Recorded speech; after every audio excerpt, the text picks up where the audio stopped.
Hello বন্ধুরা, দেখো কি করে লতি ছুলতে হয়।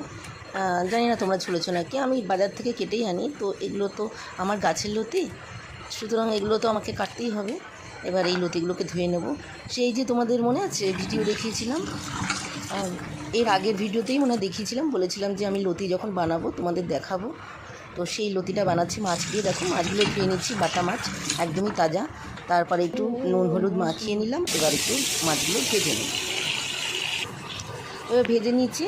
এবার এর মধ্যে একটু কালো জিরে, একটু লঙ্কা, এই লঙ্কা বেশি করে দেবে, পেঁয়াজ আর একটু রসুন থেতো করে দিয়েছি। আর এর মধ্যে লতিগুলো ছেড়ে দিয়ে নুন হলুদ দিয়ে ভালো করে একটু ভাজা ভাজা করে নিয়ে তারপর এর মধ্যে একটু জল দিয়ে দিয়েছি। জল দেওয়ার পর একটু বেশ ফুটবে যখন জলটা, তখন দেখো এর মধ্যে মাছগুলো দিয়ে দিলাম। এবার মাছগুলো দেওয়ার পর আরও 5 মিনিট সেদ্ধ হবে। আর একটু জিরে ভেজে গুঁড়ো করে ঝোলের ওপরে দিয়ে দিলাম। দারুণ